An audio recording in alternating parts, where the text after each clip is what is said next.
Certainly, the governor gave us the first year was 2021. He gave us $1 billion. The second year, he gave us $1.5 billion, all in the effort to help California constituents with the cost of their utilities arrearages. So the program was called CAP, California Arrearages Payment Program.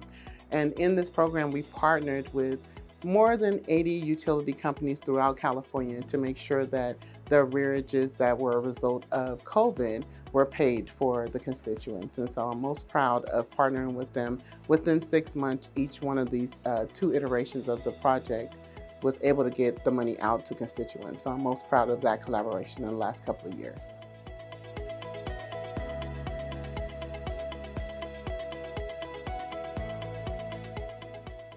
Some of the strategies that I've employed to ensure that we have an inclusive environment is open collaboration, providing a venue where we value everyone's voice so everybody gets an opportunity to share their thoughts, ideas, and have a seat at the table. We look at diversity more than just culture, race. We look at diversity as diversity of thought, diversity of talent. So we embrace all, things that are brought to us, and we really try to maximize on people's differences, right?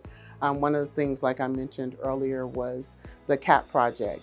In that project, we had to get it up in 6 months. So that took more than just program people. That took our engineers, that took our developers, that took our infrastructure, that took a myriad of diverse groups working together. And once people see those wins, when we were able to successfully get it out, I think that helps catapult the team to the next level. So that's how I make sure that we are incorporating and including everyone's word, which makes them feel like a sense of belonging. And so that's for my diverse teams.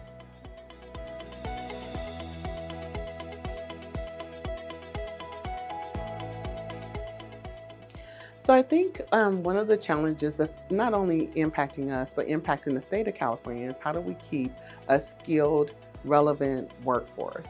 And so one of the things we tried to focus on is creating growth plans for all of our employees.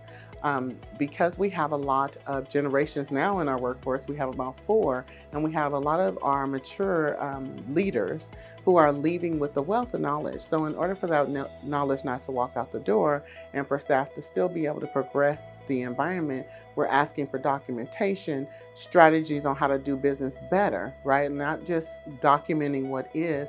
How can we do this better? How can we move this and modernize technology that doesn't need full-time developers?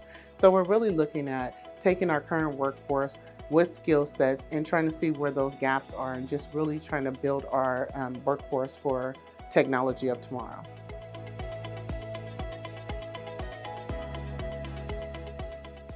So a couple of takeaways that are amazing was meeting a lot of my colleagues here, people I've just met virtually, partnering with them, and also partnering with some of the vendors, sharing out some of their new technology offerings that can help build our technological footprint.